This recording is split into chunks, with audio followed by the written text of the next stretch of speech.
Flash supports both vector and bitmap images. That makes it very useful for being able to put different types of things together. Typically though, when you're working in Flash and you want to use bitmaps, you would usually reserve that for working with things like photographs.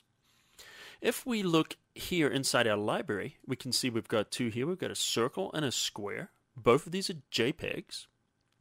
And these have been imported. You can import three types of graphics into Flash. It supports JPEGs, PNGs, and also GIFs. I tend not to use GIFs too much. PNG is actually a pretty good format because this can be compressed inside Flash, but more about compression later on. So we have these two bitmaps here, and then right next to them we have two vectors. All of these look very similar, and typically speaking you wouldn't bring in such a simple bitmap into Flash. It doesn't make any sense. Now the main difference between bitmaps and vectors are the way they're drawn. Bitmaps are drawn using pixels. And if we zoom in, say to 800%, and I'll just hit the spacebar here, I'll go to the edge. Notice you can see the edges here. These are the pixels. You can actually see the individual pixels here. And every bitmap image is made up of these different pixels. Each pixel contains one color, and then they're blended together to give the illusion of gradients or different shapes and patterns. And you can see here each pixel is an individual color. You can't have more than one color inside a pixel. These are what we call resolution dependent, which means that whenever a bitmap is created, it's created at a set size. Now when you increase or decrease the size of it, the quality is affected. Typically speaking, you can make a bitmap a little bit smaller without affecting its quality too much. Although bringing it into Flash larger than you need increases the file size of the Flash file unnecessarily. And then when you enlarge a bitmap, usually it doesn't look very good at all, especially at screen resolution. Now let's move over to the vector. Notice at the same size we've still got smooth edges. That's because a vector doesn't contain any pixels. It's what we call resolution independent, meaning that it's mathematical information. It tells it wants a point, and then it wants to draw a circle around the point, and perhaps fill it with this particular color. It sends instructions, and because of that, a bitmap cannot be scaled, but a vector can be scaled up or down with no loss of quality. We could scale this up to 20 feet, and it would look just as good as it would at 1/10 of an inch.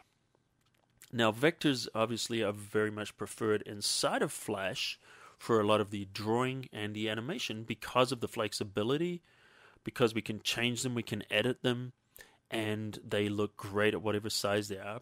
But even more importantly than that, vectors are very good small file size. Let's fit this inside. Let's go back to 100% here.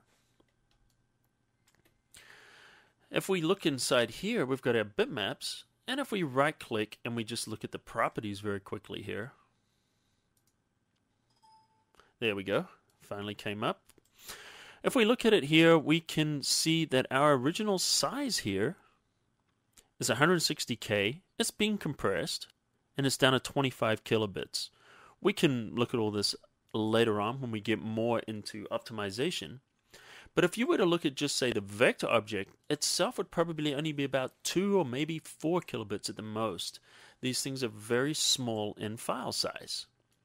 Now we do want to use bitmaps inside of Flash, and there's a lot of times to use it. It looks great for backgrounds. It looks great for certain types of complex illustration where the paths would be just too much to render cleanly, and also would be a lot of weight on the processor of the computer, because being mathematical, Flash has to calculate all these little curves. And when you have a very complex vector, when it's running inside the Flash player, then it can actually slow things down.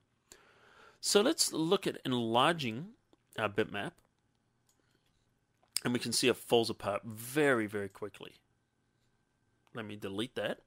Now if we look at a square though, it doesn't work so bad because we've got these nice hard edges, and notice if I change the angle there, it still looks pretty good.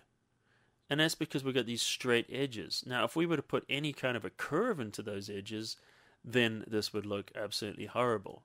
So the bitmaps with the straight edges tend to scale better than they do with the round edges, as you can see there. And then, of course, when we go back to our vectors here, we can increase or decrease the size of these, do whatever we want to them, and they're always going to look good. So that gives you a basic understanding of the difference between bitmaps and vectors.